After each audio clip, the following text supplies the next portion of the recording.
Hello friends, welcome back to Miss Mo's Vegan Kitchen with Monica. We are making what we call fringfrangs today.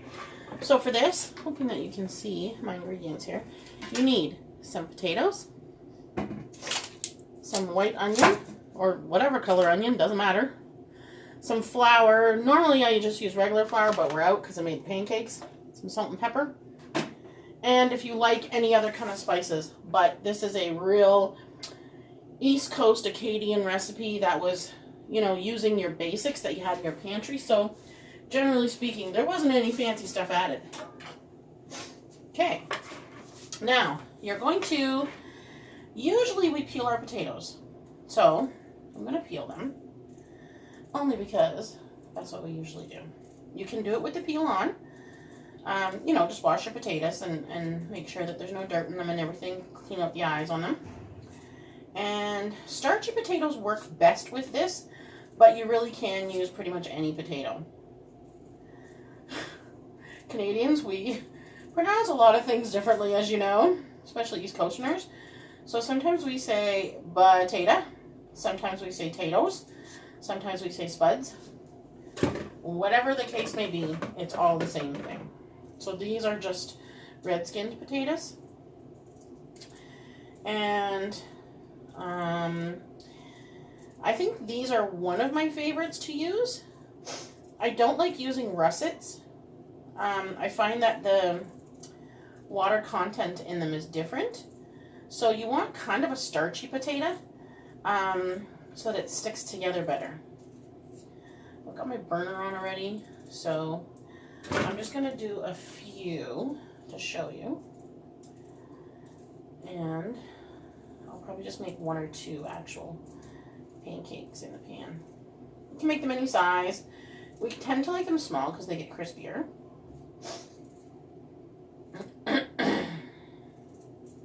Oh, friends, I have so much to tell you about last night.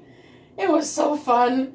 And the surprise stayed a surprise until the very end when we got in the Uber driver. When we got in the Uber and the Uber driver said where we were going. And Kevin was like, oh my god! Actually, you know what? Maybe I'll just do them all because Kevin's at work. Axel wants them when he gets home. He just went to pick up his puffer. So hopefully he doesn't walk in while I'm filming.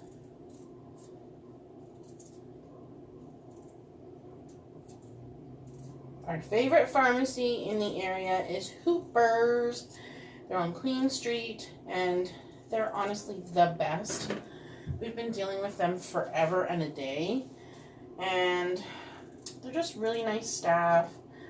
They go above and beyond when it comes to getting us stuff. And I'm sure everybody else who's a regular customer. And, it's just, customer service speaks volumes when you're dealing with a small neighborhood place. Because there are other ones that can compete. So, once you find a good one, just stay. They appreciate you. You appreciate them. It's a beautiful combination. And they get to know you. And I mean, there comes a time when you need something in emergency, which has happened to us before with Axel's puffers and with Kevin's epilepsy meds. So, we just called them, and even if there wasn't a renewal on the prescription, they would give it to us because, they know how life-saving it can be. So, always remember that, friends. Try to get a relationship with whoever is helping you in your community. Okay. There is our potatoes done. Piece of skin still. I'm going to only do half of an onion because this is quite juicy and you don't want too much moisture in it, like I said. So, just half.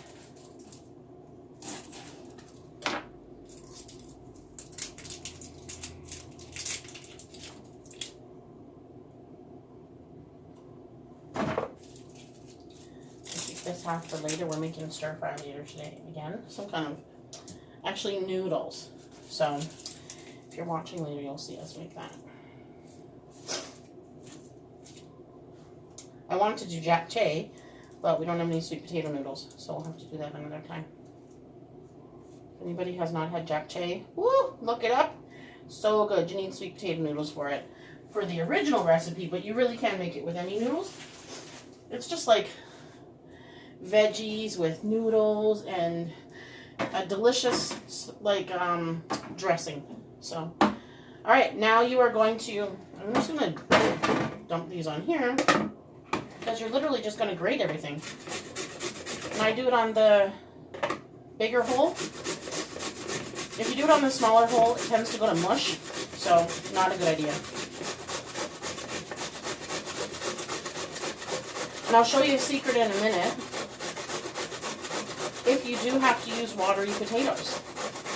Because like I said, some potatoes, depending on where you get them from, depending on the time of the year that they're grown, depending on how they're kept over the winter, they will have different water levels in them.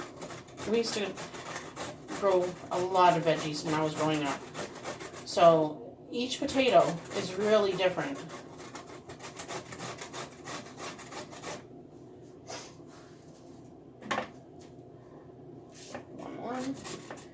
I'll just do some with you, like I said, and then I'll do the rest after.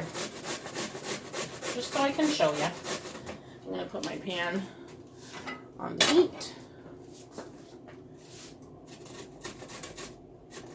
I'm just using my pancake pan again with the lip on it so that none of the stuff goes over to the side. Because I find, as you saw when I was cooking, I don't remember what I was cooking, but everything was spilling over the sides. So I don't like to do that unless it's a crepe.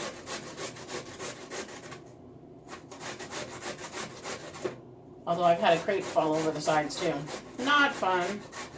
Quite a mess to clean up. Okay, now we're going to take our onion and grate our onion as well. We're only going to do half.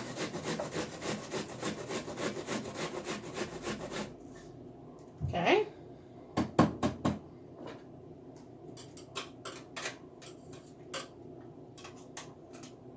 And I'll show you my mixture. It's not very much, friends. But I'm only just doing a few to show you. So there is my grated potato and onion mixture. Now, we're adding in a little bit of pepper. Or a lot of it, whatever floats your boat. Pepper. I'm going to turn that up a bit.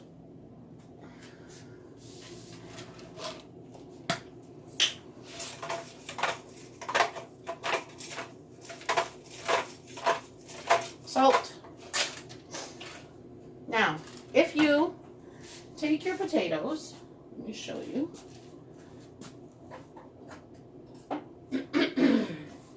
And you move them out of the way, and there's a lot of water in the bottom. There's hardly any in our bowl. Hopefully you can see that. What you would do is take your produce bags, or a towel, I mean, you know, whatever. But these are perfect for that. So you would just put your grated potatoes in here and squeeze out the water in the sink or whatever into the bowl, even if you're just going to use it straight, and use it that way. So you don't have too much moisture. Now you're just going to add a little bit of flour as your binder agent. Excuse me. You're going to mix it all together.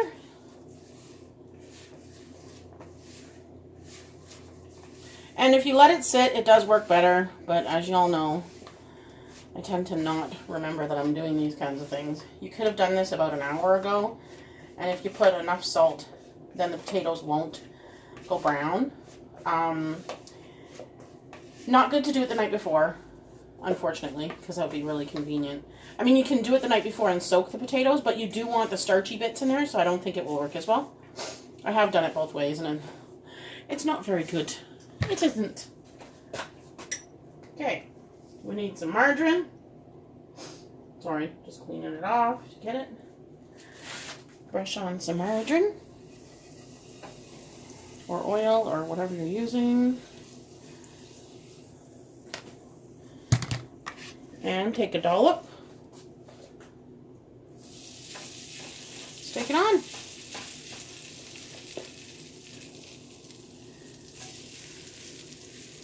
Potato starch is great to use in this. And that's why I use this, because it has potato in it.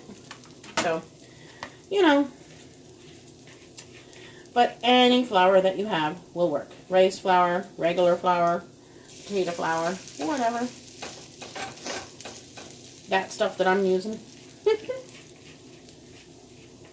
And now you're just going to fry them up.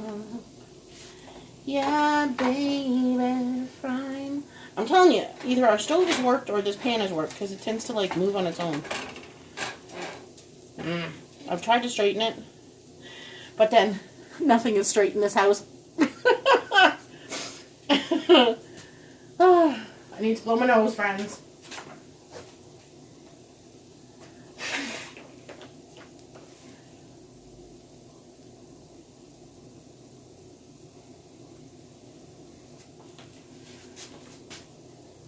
Now, this can take quite a while, so, you know, I really shouldn't just leave you sitting here while I fry them, but it can take a good 15 minutes to fry. I know John would sit here and watch it because he loves the sound, but not everybody does, so. And you really don't want to flip them until they're really, really crispy. You know what, friends? I'll leave you. I'll leave you watching this for at least a few minutes.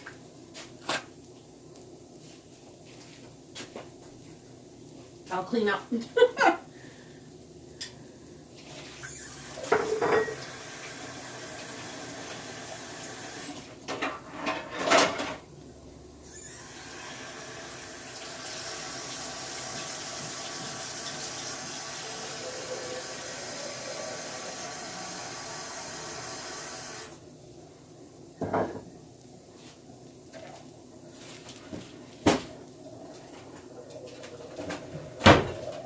Actually, maybe I'll just get the other ones ready for Axel. Might as well, since we're here and everything is ready. Oh, chef tip, when you use a grater, wash it off right away after. Rinse it or something. Don't let it sit in the sink, otherwise it's annoying to try and clean it all off. Stuff gets stuck in there.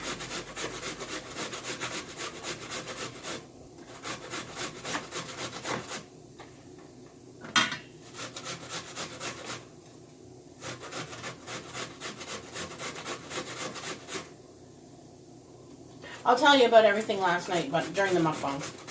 Story time.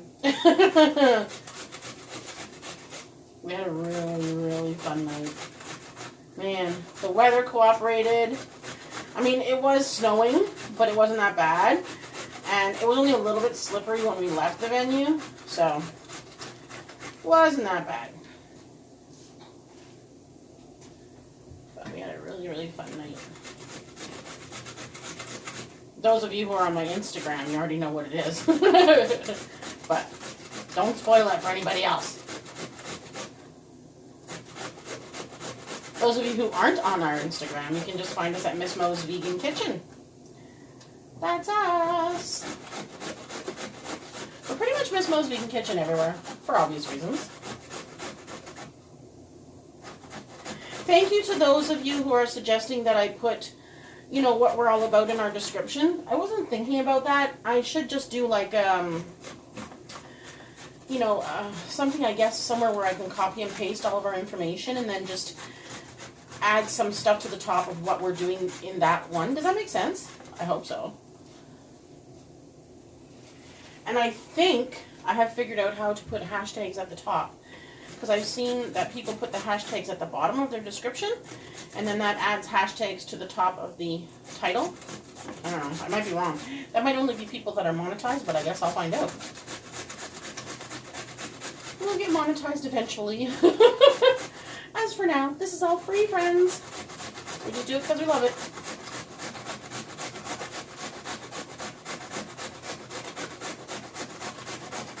And friends, we're at like 170 something subscribers. Isn't that awesome? Like, it's so exciting. I mean, we all start with 0 subscribers, right? Even the people who have millions, they all started with 0, my friends. And we're coming by them naturally, just by word of mouth, mostly word of mouth. And then I do post on, you know, my vegan pages on Facebook that I go on, but a lot of them don't allow self-promotion, so gotta understand, because otherwise everybody would be on there doing that, and it gets kind of monotonous and overbearing, so I respect that. Oh my gosh, friends, they smell so good.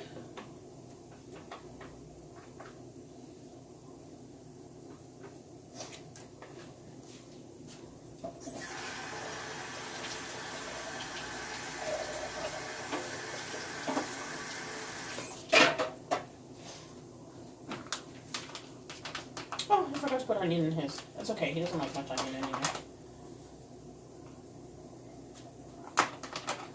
Friends, I'm going to make that tofu again, the breaded tofu. Oh my gosh, it was so good. But I think I'm going to do it lemon chicken this time. Like, I think that's actually our favorite way to do it now. Thank you, Mary's Test Kitchen. You are awesome. Oh yeah, friends, they're starting to look brown. You can also put green onion if you don't have regular, or just omit the onion. If you only have potatoes, just use potatoes. If you don't like onion, don't put them. If you don't like potatoes, I don't know what to tell you. Make it with something else. I mean, you know what? You can actually do this with any veggie that is a root veggie, like turnip, carrot, rutabaga. That's turnip. What am I trying to think of? Parsnips. You can do it with parsnips. Look at that color, my friends. What? Yes. Beautiful. Stir it up. Little darling, stir it up. Okay, this is ready to go. We have lots of mix here now. I can make lots.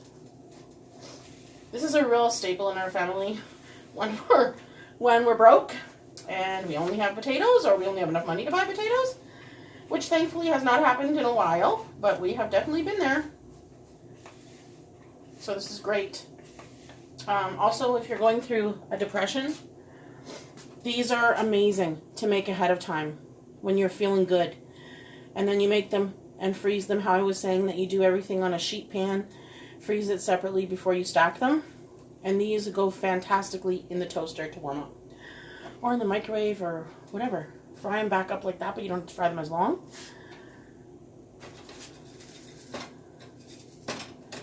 These are fantastic with sour cream, caramelized onions, you know, like a pierogi type thing.